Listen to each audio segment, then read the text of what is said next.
Hello दोस्तों, स्वागत है हमारे यूट्यूब चैनल डियर लर्नर्स में। और आज की क्लास में हम लोग पढ़ेंगे इंपॉर्टेंट जीके क्वेश्चंस के बारे में, जो कि ईवीएस सेक्शन से रिलेटेड है। पेपर 1 में पूछे जाने वाले ये क्वेश्चन है। तो चलिए स्टार्ट करते हैं आज की क्लास को और देखते हैं पहला क्वेश्चन। तो पहला क्वेश्चन है यहाँ पर, आपका घर एक्स पर स्थित है और आपका विद्यालय वाई पर स्थित है, और अपने विद्यालय पहुंचने के लिए आप पहले ठीक उत्तर दिशा में 3 किलोमीटर जाते हैं। तो देखिए डायरेक्शन वाले क्वेश्चन है, वैसे तो इनको हम अलग से भी प्रैक्टिस कर चुके हैं और यहाँ पर भी मैंने देखेंगे एक एक स्टेप वाइज। तो सबसे पहले उत्तर दिशा में आपको 3 किलोमीटर जाना है। तो ये आप 3 किलोमीटर गए और एक्स से यानी अपने घर से, फिर आप ठीक पूर्व दिशा में 4 किलोमीटर जाते हैं। तो यहाँ से जो पूर्व होगी ये आपकी 4 किलोमीटर आप गए। उसके बाद वाई पर आपके विद्यालय के सापेक्ष, तो आप वाई यानी कि विद्यालय पहुंच गए। अब विद्यालय के सापेक्ष, जिसके सापेक्ष पूछा जाए वहीं से दूसरी तरफ को हम यहाँ पर सीधा तीर यहाँ पर खींचेंगे, और यहाँ पर आपको दूरी भी बतानी है और साथ ही साथ दिशा भी बतानी है। तो दोनों चीज़ें यहाँ पर आपको बतानी है। तो देखिए दिशा तो हो गई हमारी, ये हो गई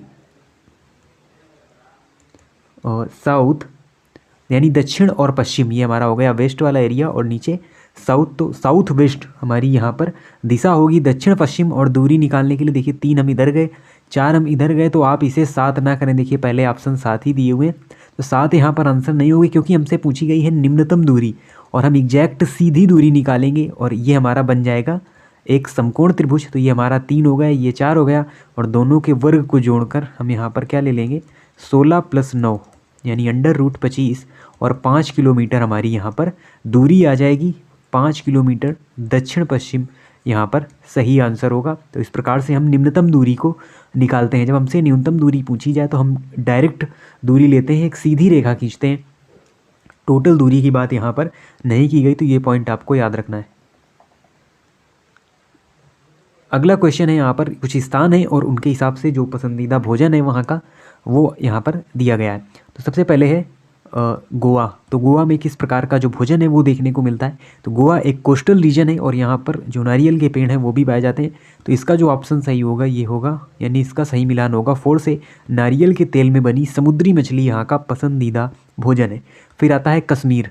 तो कश्मीर में जो भोजन है वो कैसा होता है, पिछली क्लास में हमने पढ़ा था, सरसों के तेल से बनी हुई मछली यहाँ पर खाई जाती है। फिर आता है केरल, और केरल में करी के साथ उबला टेपियोका या जिसे कसावा कहा जाता है। कई बार हम लगातार क्लासेस में इसके बारे में पढ़ते आए हैं, अब आपको अच्छी तरीके से याद हो गया होगा। और फिर आ गया हमारा हांगकांग, और हांगकांग मतलब चाइना, और आप जानते हैं चाइना हर एक जानवर कोई भी बचता नहीं है। तो सीधे वो छोले भटूरे नहीं खाएंगे, बल्कि वो खाएंगे पकाया हुआ सांप।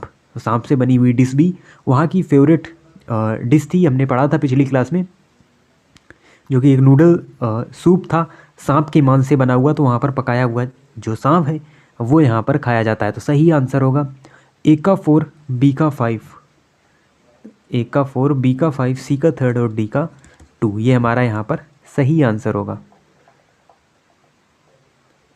अगला क्वेश्चन है, मिर्ची हमारे देश के प्रत्येक भाग में उपयोग होने वाला एक महत्वपूर्ण मसाला है। इस मसाले को व्यापारी हमारे देश में कहाँ से लाए थे, यानी जो मिर्ची हम खाते हैं यूज करते हैं मसाले के रूप में, वो व्यापारी कहाँ से लेकर आए थे। तो इसकी जो उत्पत्ति है, यानी जो व्यापारी थे वो इसे दक्षिण अमेरिका से लेकर आए थे।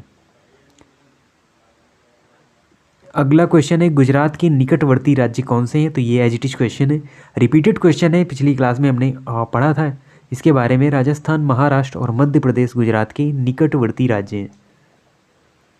अगला क्वेश्चन है, उस पक्षी का नाम जिसकी आंखें मानवों की तरह सामने की तरफ होती हैं। तो कल की क्लास में ये भी क्वेश्चन था। तो देखिए कई सारे रिपीटेड क्वेश्चन भी पूछे जाते हैं बैक टू बैक शिफ्ट में। फिर अगला क्वेश्चन है यहाँ पर, 3 पक्षियों का वह समूह जो 4 गुना अधिक दूरी से स्पष्ट देख सकता है, हमें 2 मीटर की दूरी से दिखाई देती है, उसे ही ये पक्षी 8 मीटर दूरी से देख लेते हैं। यानी बहुत अधिक ऊंचाई, 8 मीटर ऊंचाई से ये पक्षी देख लेते हैं। कौन कौन से पक्षी हैं जिनकी काफ़ी तेज़ दृष्टि होती है, तेज़ निगाह, ऊपर से ही वो अपने शिकार को देख लेते हैं। अगर आपको विजिबिलिटी में थोड़ी सी प्रॉब्लम आ रही हो तो यहाँ पर हम इसे जूम कर देते हैं। और देखिए जूम में होता क्या है कि क्वेश्चन पूरा नहीं आ पाता, इसलिए हमको कम जूम उसको रखना पड़ता है। तो देखिए यहाँ पर बात करें अगर हम, तो समूह है बाज, कौवा, कबूतर। यहाँ पर जो सही आंसर होगा वो होगा बाज, चील और गिद्ध, तो ये तीनों ही एक प्रकार से हम ये कह लें मांसाहारी पक्षी हैं और इनकी जो दृष्टि होती है काफ़ी तेज होती है। अगला क्वेश्चन है, अंडमान के द्वीपों में सुनामी किस वर्ष आई थी? यानी जो अंडमान निकोबार द्वीप समूह है यहाँ पर सुनामी कब आई थी ये आपको बताना है। तो इसका सही आंसर होगा 2004।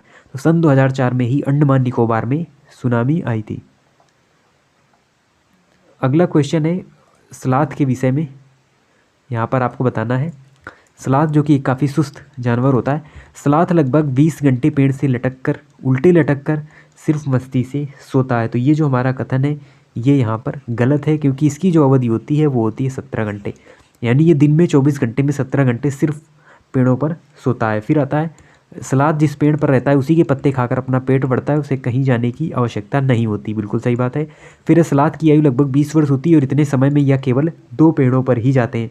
तो देखिए इनकी जो आयु होती है लगभग 40 वर्ष होती है और ये 8 पेड़ों में, कम से कम 8 पेड़ों में ये अपना गुजारा करते हैं। तो यहाँ पर जो सेंटेंस सही है वो केवल और केवल बी नंबर ही सही होगा। तो केवल बी यहाँ पर सही आंसर होगा। अगला क्वेश्चन है, क्वेश्चन क्या, ये एक क्वेश्चन है मैथमेटिक्स से रिलेटेड, यानी ये समय दूरी से रिलेटेड है और हर एक शिफ्ट में हमको एक क्वेश्चन इसका देखने को मिलता है और यहाँ पर आपको फिर से टाइम ही निकालना है। वहीं यहाँ पर बड़ी चीज़ है दूरी, यहाँ पर एज इट इज लेनी है आपको। ये हो गई डी और चाल बराबर औसत चाल बराबर कुल दूरी बटे कुल समय हमारा हो गया। और अब हमको निकालना है समय। तो देखिए कल हमने आपको तरीका बताया था समय निकालने का। पहला जो दिन है उसका बचा हुआ समय आपको लेना है और लास्ट दिन का दिया हुआ समय। तो 12/10/2021 को ट्रेन के डिब्बे में प्रवेश किया, 22:30 बजे चली। यानी यहाँ पर कितना समय बचा हमारा 24 को हमको यहाँ पर मानक मानना है। तो ये बचा 1 घंटे 30 मिनट। फिर 14 को पहुँची तो 13 को ये पूरे 24 घंटे चली। फिर यहाँ पर 14 तारीख को 22:30 पर पहुँची, तो ये भी टाइम हम यहाँ पर लिख लेंगे। तो ये देखिए 30 और 30 मिनट जुड़कर 1 घंटा हमारा अलग से हो गया। ये 24 1 25 और 25 और 22 हो गया हमारा 47 प्लस 1 48 घंटे हमारा टोटल टाइम यहाँ पर हो गया। अब देखिए यहाँ पर जो हमारी दूरी दी गई है वो दी गई है 25, 92 और 48। 48 का यहाँ पर हम क्या करेंगे, भाग करेंगे और उसके बाद देखिए ये जो हमारा आएगा ये आएगा किलोमीटर पर आवर में। और यहाँ पर आप आंसर वो वाला टिक करते हैं तो यहाँ पर ये आंसर आपका हो जाएगा गलत। यानी ये आएगा आपका 54 किलोमीटर प्रति घंटे। तो ये आपका आ जाएगा 54 किलोमीटर पर आवर। और ये भी ऑप्शन दिया हुआ है 54 मीटर पर सेकंड, तो आप उसे टिक कर देंगे और ये क्वेश्चन गलत हो जाएगा।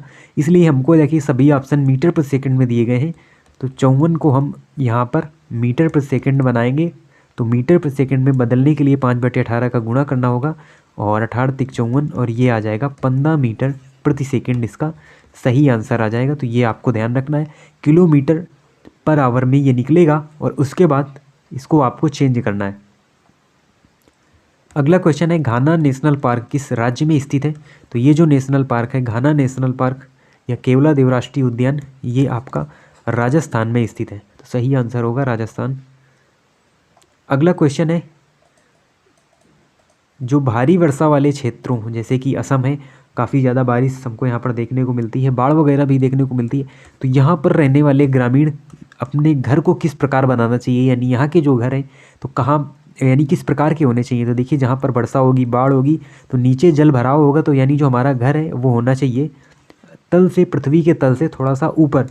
तो यहाँ पर सही आंसर होगा बांस के खंभों पर ढालू छत वाले घर यहाँ पर बनाने चाहिए। असम जैसे इलाकों में यहाँ पर हमको देखने को मिलते हैं। अगला क्वेश्चन है, घटपर्णी शिकारी पौधा या पिचर प्लांट जो कीट और मेंढक को फंसाकर खा सकता है, हमारे देश के एक पूर्वी राज्य में पाया जाता है। इस राज्य का क्या नाम है? तो कल भी हमने इसके बारे में पढ़ा था, इस पौधे के बारे में, जो कि एक मांसाहारी पौधा है और ये केवल और केवल भारत में मेघालय में पाया जाता है, घटपर्णी पौधा। तो इसे भी आपको यहाँ पर याद रखना है। अगला क्वेश्चन है यहाँ पर, 2 बच्चों की क्लिनिकल विकृति रिपोर्ट नीचे दी गई है और इस रिपोर्ट के आधार पर आपको निम्न में से निष्कर्ष निकालना है। तो देखिए हीमोग्लोबिन का जो कुछ यानी हीमोग्लोबिन की जो माप है वो दी गई है, कितना हीमोग्लोबिन इतने ग्राम यहाँ पर दिया हुआ है। आरती आयु 12 वर्ष स्त्री है, इसका हीमोग्लोबिन इतना, पुरुष हीमोग्लोबिन इतना दिया हुआ है।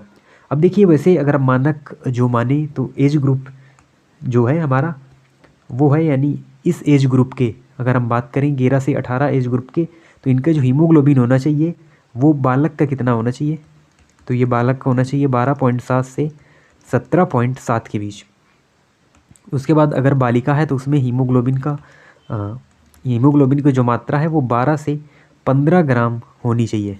तो देखिए ये हमारा बालक है और इसकी है 8 ग्राम, यानी कि मानक से कम दी गई है, और बालिका की 10.5 ग्राम, तो ये भी मानक से कम है, यानी कि ये दोनों ही अनीमिया से पीड़ित हैं, यानी दोनों ही रक्त अल्पता से पीड़ित हैं, दोनों में खून की कमी है, हीमोग्लोबिन की कमी है। ये निष्कर्ष हम इस रिपोर्ट से यहाँ पर निकाल सकते हैं। तो ये हमारा यहाँ पर सही आंसर होगा। अगला क्वेश्चन है हिस्ट्री से रिलेटेड। अल बरूनी जो कि एक यात्री था जिसने हमारे देश का भ्रमण किया था के बारे में नीचे जो कथन दिए गए हैं उन पर विचार करना है। तो यहाँ पर है सबसे पहले, अल बरूनी ने भारत का भ्रमण 1000 वर्ष से भी पहले किया था। तो ये जो कथन है हमारा बिल्कुल सही है। उसने उन चीज़ों के बारे में लिखा जो उसके अपने देश से बहुत भिन्न थी, विशेष रूप से पानी को एकत्र करने के लिए बनाए गए तालाब। तो बिल्कुल सही बात है, उसने कई सारी चीज़ों के बारे में लिखा जो भिन्न भिन्न चीज़ें थी उनके बारे में लिखा। उसके बाद हम उनके लेखों से अपने इतिहास के बारे में बहुत कुछ सीख सकते हैं। बिल्कुल सही बात है, जिससे उन्होंने इतिहास लिखा, यानी कि अल बरूनी ने इतिहास लिखा, उससे बहुत सारी चीज़ें यहाँ पर हमें पता चलती हैं, यानी कि तीनों ही कथन यहाँ पर सही हैं। तो ए बी सी तीनों ही हमारे यहाँ पर सही होंगे।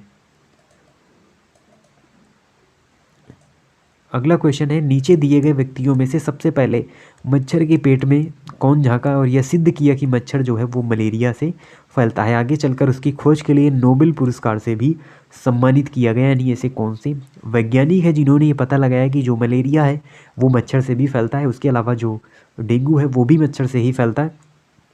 और मलेरिया के लिए यहाँ पर मादा एनाफ्लीज और डेंगू के लिए मादा एडीज मच्छर यहाँ पर जिम्मेदार होता है। और इन वैज्ञानिक का जो नाम है वो है रोनाल्ड रॉस। तो रोनाल्ड रॉस को ही इस खोज के लिए, यानी जो मलेरिया है उसका वह कौन है मच्छर है, ये पता लगाने के लिए नोबेल प्राइज़ से सम्मानित किया गया। तो ये इसका सही आंसर होगा। अगला क्वेश्चन है, पर्यावरण अध्ययन में प्रकरण के स्थान पर उपविषय यानी कि थीमगत उपागम को स्वीकार किया गया है, क्योंकि यानी किस लिए इसे स्वीकार किया गया है। यह संयुक्त और परस्पर संबंधित समझ को सक्षम बनाता है, बिल्कुल सही बात है। फिर यह शिक्षण और समझाने को आसान बनाता है, ये भी सही है। और यह किसी निश्चित कक्षा की विषय वस्तु को सीमित करता है, तो ये हमारा सेंटेंस यहाँ पर गलत होगा।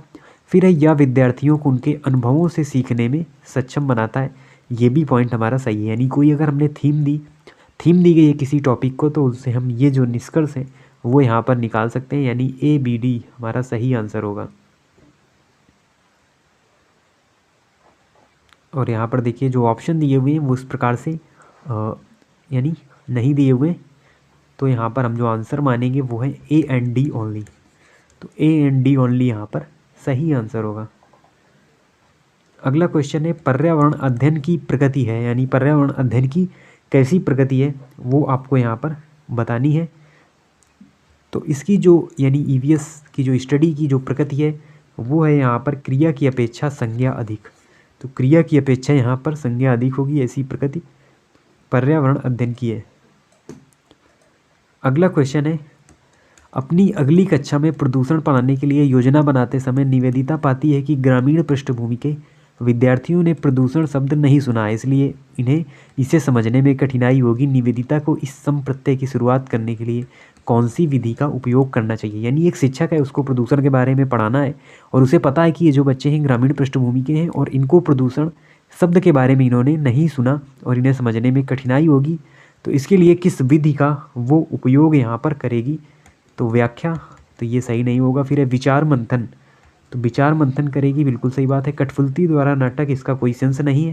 क्षेत्र भ्रमण करेगी, ये भी यहाँ पर सही होगा। तो बी एंड डी हमारा सही आंसर होगा।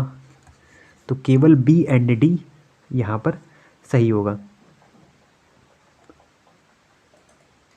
अगला क्वेश्चन है, परिवार एवं मित्र पाठ के पूर्ण होने पर चेतन विद्यार्थियों का इकाई परीक्षण लेने का निर्णय लेता है और कौन सा इस परीक्षण का सर्वाधिक उपयुक्त उद्देश्य है? तो विद्यार्थियों की प्रगति का आकलन करना, बिल्कुल सही बात है। विद्यार्थियों के अधिगम का आकलन करना, ये भी सही है। फिर अभिभावकों को विद्यार्थियों की प्रगति के बारे में बताना, ये भी सही है। उसके बाद विद्यार्थियों को उत्तीर्ण या अनित्तीर्ण घोषित करना, ये इसका उद्देश्य नहीं हो सकता, यानी ABC हमारा सही आंसर होगा। तो यहाँ पर ABC सही होगा। अगला क्वेश्चन है, विलियम एक शिक्षक अपनी कक्षा के लिए पक्षी अवलोकन क्लब की स्थापना करना चाहता है। इसे इस क्लब का नेता किसे बनाना चाहिए? यानी एक शिक्षक है वो क्या करना चाहता है? पक्षी अवलोकन क्लब की स्थापना करना चाहता है और उसे क्लब का नेता किसे बनाना चाहिए, ये यहाँ पर पूछा गया है। तो सर्वाधिक अंक प्राप्त करने वाले को बिल्कुल नहीं, कक्षा के सबसे शरारती विद्यार्थी को, ये भी कोई सेंस नहीं है। और यहाँ पर सही आंसर होगा 3rd नंबर, छोटे छोटे समूह बनाकर उन्हें नेता चुनने के लिए कहें, जिससे बच्चे भी अपने पसंद का एक चयन की उनको जो महत्ता है वो पता चल सके, वो तरीका पता चल सके, इसलिए छोटे छोटे समूह बनाकर उन्हें नेता चुनने के लिए कहेंगे। तो ये हमारे इंपॉर्टेंट क्वेश्चन थे EVS से रिलेटेड, और अपनी नॉलेज को इम्प्रूव और इन्हेंस करने के लिए आप यूज कर सकते हैं चक्षु प्रकाशन की इस बुक का, जिसमें 3000 प्लस NCERT और लेटेस्ट पैटर्न पर बेस्ड क्वेश्चन दिए गए हैं। तो इस बुक का आप यूज कर सकते हैं। मिलते हैं आपसे नेक्स्ट वीडियो में न्यू इंपॉर्टेंट क्वेश्चन के साथ, और तब तक के लिए धन्यवाद।